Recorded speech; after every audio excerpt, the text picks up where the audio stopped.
გიორგი იმედაშვილი, პარტია ახალი კოალიცია ცვლილებისთვის წარმომადგენელია ჩვენთან ერთად. ბატონო გიორგი, მადლობა მობრძანებისთვის. პირველ რიგში რა გავიგეთ აი ცენტრალური საარჩევნო კომისიის ამ განცხადებიდან? დღეს თქვენი კოალიციის წევრმა თენგო თევზაძემ დეტალური განმარტება გამოაქვეყნა და ერთგვარი პასუხი ყველა იმ კითხვაზე, რაც დაგროვდა საზოგადოებაში, მაგრამ ალბათ აუცილებელია კიდევ ერთხელ მათ შორის თქვენ საომრჩეველს და მხარდამჭერებსაც განუმარტოთ. ანუ ცენტრალური საარჩევნო კომისია რას გვეუბნება, რომ აუცილებელია მსგავსი მიმართვა, რომ ნომერი შეინარჩუნო, მაგრამ მხოლოდ ეს მიმართვა არ არის საკმარისი, რომ შეგინარჩუნდეს ნომერი. ანუ როგორ უნდა გავიგოთ ეს განცხადება? სინამდვილეში ისინი ყოველთვის თავს იზღვევენ ხოლმე, როცა რაღაც საჯარო განცხადებას აკეთებენ, განსაკუთრებით ბოლო დროს. ჩვენთვის ნათელი იყო ერთი რამ, ჩვენ გვჭირდება არ თანამშრომლობისთვის ის, რომ ვიცოდეთ ზუსტად, რომ 4 ნომერი არ იქნება ბიულეტენზე. ამისთვის ერთ-ერთი ყველაზე უფრო უსაფრთხო გზა არის, რომ 4 ნომერი გქონდეს ჩვენ და ვიცოდეთ, რომ ნამდვილად არ გავალთ. ეს არის ერთადერთი გზა. ყველა სხვა შემთხვევაში, ისევ როგორც ერთიანი ნაციონალური მოძრაობის შემთხვევაში 5 ნომერი ან ყველა სხვა პარტიის შემთხვევაში, რომელიც არ იღებს მონაწილეობას, ადრე ჰქონდათ ნომერი, რომელიც მათთან ძალიან ასოცირებულია. ეს იქნება, რა თქმა უნდა, იარაღი ქართული ოცნების ხელში, რომელიც ეცდება манипуляციის გზით, მოახვედროს რომელიმე სხვა პარტია, რომელსაც შეიძლება საერთოდ ანალოგიური სახელი ან მსგავსი სახელი ერქვას. ბიულეტენში და შეფუთოს ეს ეგრეთ წოდებული არჩევნები, სინამდვილეში კრიმინალური პროცესი. ამგვარად და აიძულოს რაღაც მოსახლეობის გარკვეულ ნაწილს, რომ მიიღონ მონაწილეობა და მე დააბნიოს ისინი, ხო? აქედან გამომდინარე ჩვენთვის მნიშვნელოვანია ვიცოდეთ 4 ნომერი კოალიცია ცვლილებისთვის არავითარ შემთხვევაში არ იქნება ბიულეტენზე. სწორედ ამიტომ მიმართეთ კონკრეტულ უწყებას, ისე როგორც იუსტიციის სახლს მიმართავთ მაგალითად რაღაც ID ბარათის გასახანგრძლივებლად ან ახალი პასპორტის ასაღებად, ხო? ეს არნიშნავს იმას, რომ ჩვენ ამ თვითმარქვია ხელისუფლების რომელიმე შტოს ვაღიარებთ, ჩვენ უბრალოდ ვცდილობთ, რომ არ მიეცეს საშუალება ქართულ ოცნებას, კიდევ უფრო მეტი ადამიანი შეიყვანოს შეცდომაში, ჩვენ ვცდილობთ, რომ დავიტოვოთ 4 ნომერი, რათა ის არ მოხდეს ბიულეტენზე, რადგან არ ვაღიარებთ ამ ეგრეთ წოდებულ არჩევნებს, სინამდვილეში კრიმინალურ პროცესს, რაიმე სახის ლეგიტიმურ გზად. ამ ქვეყანაში პოლიტიკური ცვლილების კი ბატონო, აი ამის შემდეგ, ამ მიმართვის შემდეგ კიდევ შეუძლია ქართულ ოცნებას, რომ რაიმე ფორმით გამოიყენოს, იმიტომ რომ ალბათ შემთხვევით არ იყო ნახსენები, ხო, გააჩნია რაოდენობას, რამდენი სუბიექტი დარეგისტრირდება, მაშინ აი ასე მეტი უნდა დარეგისტრირდეს, რაც არასდროს არ მომხდარა, მე მგონი და არის სრულად წარმოუდგენელი რა, მით უმეტეს მაშინ, როდესაც უმრავლესობა პოლიტიკური სპექტრის არის მონაწილეობს, ვინაიდან ეს არის თანამშრომლობა რეჟიმთან, რომელმაც დაარღვია კონსტიტუცია და დაარღვია ყველა უფლება ქართველი მოქალაქეების და აქცია არჩევნების კრიმინალურ პროცესას, სწორედ ამიტომ რა თქმა უნდა ეს ძალიან რთულად გვეჩვენება, ფაქტობრივად შეუძლებლად გვეჩვენება და ჩვენ მოვიქეცით ისე, როგორც საჭირო იყო იმისთვის, რომ არ ყოფილიყო პარტია ახალი კოალიცია ცვლილებისთვის 4 ნომერი ბიულეტენში და შევინარჩუნეთ ის ჩვენთვის მომავალი და იმ საპარლამენტო არჩევნებისთვის, რომელიც ჩვენ გვჯერა რომ ჩატარდება სამართლიანი წესით, კალანდარიშვილის გარეშე, იმ უწყების გარეშე, რომელმაც გააყალბა წინა საპარლამენტო არჩევნები, იმ რეპრესიული კანონმდებლობის გარეშე, რომელიც ყველანაირ უფლებას ათავს ქართულ მოქალაქეს და ჩვენ მოვიქეცით ასე, ვინაიდან გვჯერა, რომ არ თანამშრომლობა არის გზა, რომელიც დაამხობს ამ რეჟიმს და ყველა ვინც ასე არ ფიქრობს, ამ რეჟიმში აუცილებლად ჩაყვება. ხო, კი ბატონო, თუმცა აქ ხო არ ვიცი ახლა ნომრის შენარჩუნების პარალელურად შეიძლება საერთოდ პარტიები გააუქმოს ქართულმა ოცნებამ, იმიტომ რომ ამის ხელახალი მუქარა გუშინ კობახიძისგან კიდევ ერთხელ მოვისმინეთ, მაგრამ ორ კითხვას დაგისვამთ, რომელიც ასევე არის და ალბათ პასუხგასაცემია და ერთი ის, რომ ანუ ამ მიმართვის პარალელურად არის თუ არა აუცილებელი, რომ რეგისტრაციაც გაიაროს პოლიტიკურმა პარტიამ და მეორე კითხვა, საუბარი იყო იმაზე, გუშინ აქტიურად იწერებოდა სოციალურ ქსელში, რომ ერთი კანდიდატი მაინც უნდა ყავდეთ სადმე წარმოდგენილი, ესეც რომელიც აღარ არის ძალაში და ძალიან სამწუხაროა და ძალიან ბევრმა ადამიანმა, რომელიც წეს უნდა ერკვეოდეს ამ ამბავში, ეს რაღაცნაირად ან დაიჯერა, ან მათთვის ხელსაყრელად ჩათვალა, რომ ეს ტირაჟირება მოეხდინა ამ ამბავის. სინამდვილეში ჩვენ კარგად ვიცით, რომ ეს არის უბრალოდ ნომრის შენარჩუნების პროცედურა, ეს არ გულისხმობს რეგისტრაციას, რეგისტრაციის თარიღი მე მგონი არის აგვისტოში. 4 აგვისტო და 4 აგვისტოს გამოჩნდება ვის არ ესახება არ თანამშრომლობა გზად, ვინ თulis რომ პროტესტმა ამოწურა თავის თავი, ვინ ღალატობს ამით ამ პროტესტის სულისკვეთებას, ჩემი აზრით ვინ ღალატობს იმ ხალხს, ვინც დღეს ციხეშია, სრულიად უსამართლოდ და ვის მიაჩნია, რომ სისტემური ოპოზიციად ქცევა რაღაცნაირად უკეთესია მათი პოლიტიკურ ლანდშაფტში გადარჩენისათვის ჩვენ ასე არ მიგვაჩნია თუ მათ აქვთ სურვილი რომ რაღაცნაირად აგზავნონ ისი სურვილსაც შეჯობებით მაინდამაინც ვერ ხედავ იმიტომ რომ კობახიძე მე ამბობს ხოლმე საპირისპიროს მაგრამ სინამდვილეში ჩვენ არ ვაღიარებთ მათ მიერ დაწერილ არაკონსტიტუციური პარლამენტის მიერ არაღიარებული პარლამენტის მიერ მიღებულ ასეთ კანონს და არც იმ კანონს ვაღიარებთ რომელიც ჩვენ აგზავნოს ხო რაღაცნაირად უნდათ რომ მაინდამაინც ამ გზით წაიყვანონ ქვეყანა შეუძლოთ სადონ მაგრამ ეს არაფერს არ გამოიწვევს ვინაიდან ამ ქვეყნის ბედი გადაწყვეტილია ეს ხალხმა გადაწყვიტა ის არ უკავშირდება ქართულ ოცნებას ის უკავშირდება საქართველოს ინტეგრაციას ევროატლანტიკურ სტრუქტურებში საქართველოს ინტეგრაციას ევროკავშირში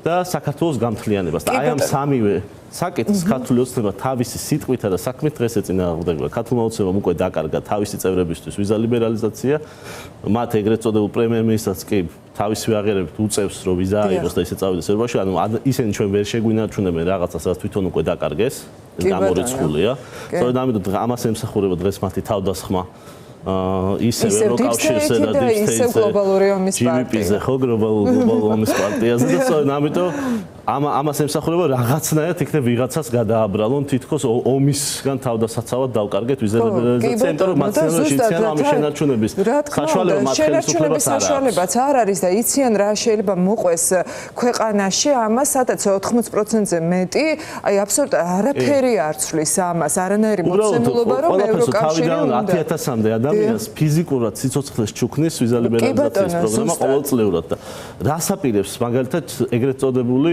ჯანდაცვის სამინისტრო თქვა რომელმაც რაც გააკეთა დღეს ეს იყო თუ მე მგონი გუშინ გააკეთეს განცხადება რომ 32 გრადუს სიცხეში ნუ გაჩერდებით და რაღაც კონდიციონერი უნდა ჩართო თურმე სახლში და ჩვენ ვადიციან რომ მოსახლეობის უმრავლესობას კონდიციონერის ყიდვის საშუალება არ აქვს და ამ ადამიანებს ეუნებიან რომ თურმე საშიშია და აუცილებლად უნდა იქონიონ და ჩართონ სიგრილეში გაჩერდნენ ხო აი ესეთი დაცინო აბუჩათაგდება ქართული მოქალაქის გაგრძელდება იქამდე სანამ ქართული ოცნება იქნება ხელისუფლებაში სწორედ ამიტომ ყველა ჩვენი ეგზისტენციალური პრობლემის მოგვარება არის ამ ხალხის გაშვება და ამ ხალხის გაშვება ერთადერთი გზით არის შესაძლებელი იმ გზით როგორც თუნისელებმა თავის დროზე გაუშვეს ბენალი იმ გზით როგორც ეგვიპტელებმა თავის დროზე გაუშვეს მუბარაკიც და ბენალიც იყვნენ ბევრად უფრო ძველი ბევრად უფრო ძლიერი ბევრად უფრო სისხლიანი და დაუნდობელი დიქტატურების წარმომადგენლები ვიდრე ქართული ოცნების რომელიმე წევს წარმოუდგენია და ისინი ხელისუფლებიდან გაუშვა არ თანამშრომლობა. მიუხედავად იმისა, რომ ზუსტად 2 დღით ადრე გაქცევამდე თავაზობდა საპარლამენტო არჩევნებს ბენალი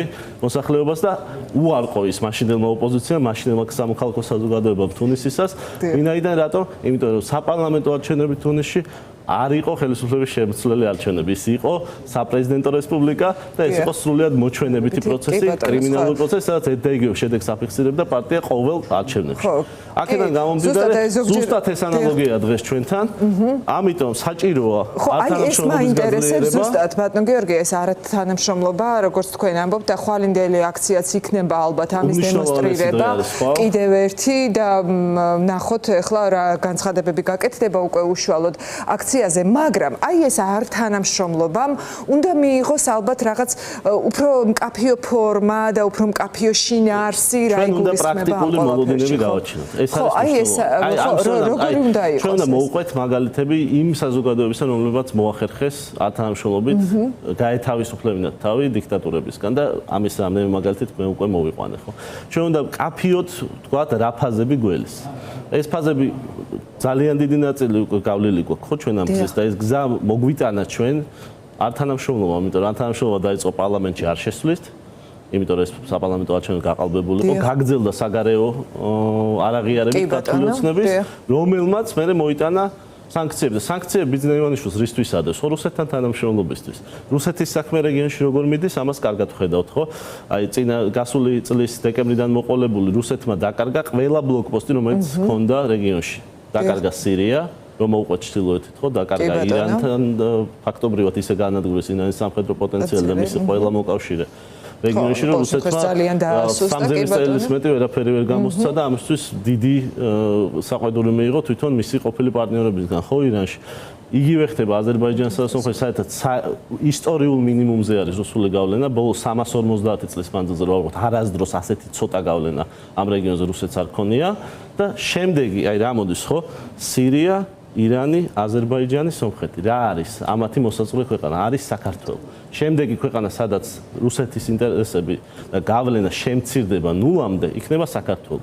მაგრამ ეს ვერ მოხდება ივანიშვილის პირობებში. ეს მოხდება ივანიშვილის გაშვებით ხელისუფლებიდან და ამის ყველა ნიშანი უკვე არსებობს. ჩვენ ვხედავთ დიდ შიდა კრიზისს ქართულ ოცნებაში, რომელიც ყოველთვის წინ უწუეს ყველა დიქტატურის დასასრულს, ასე იყო ყველა დიქტატურის დასასრულს, მათ შორის შეგვიძლია გავიხსენოთ საბჭოთა კავშირის დასასრული, შეგვიძლია გავიხსენოთ აღმოსავლეთ გერმანიის დასასრული, შეგვიძლია გავიხსენოთ სტალინის, ჰიტლერის, ყველა ავტორიტარის დასასრულს წინ უძღვის შიდა წმენდა. რატომ? იმიტომ რომ ადამიანი როცა სუსტდება, მისი გავლენა როცა სუსტდება, ის აღარ ენდობა თავისიანებს.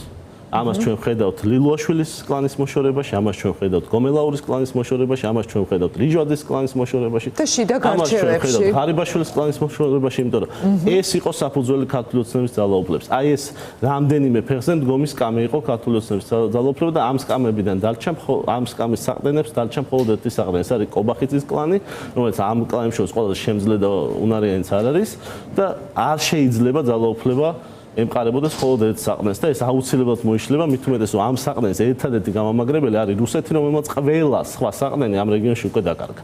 და ძალიან კარგად ეხმიანება ამას ის, რაც მოხდა ევროკავშირში, როცა ფიცომ უარი თქვა ფაქტობრივად წინააღმდეგობაზე ახალი მე-18 პაკეტის რუსეთის წინააღმდეგ სანქციების, ეს უმნიშვნელოვანესია ჩვენგან და ზუსტად რუსეთთან თანამშრომლობის გამო არის დასანქცირებული.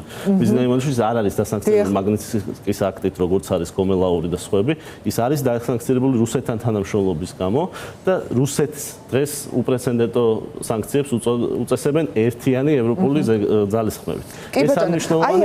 ასევე მინდა სულ ერთი სიტყვით თქვა, რომ არ არის შემთხვევით, რომ ამერიკის შეერთებულმა შტატებმა მოსკოვს და ბრუსელმა თბილისს ერთი და იგივე დედლაინი დაუწესეს, ხო?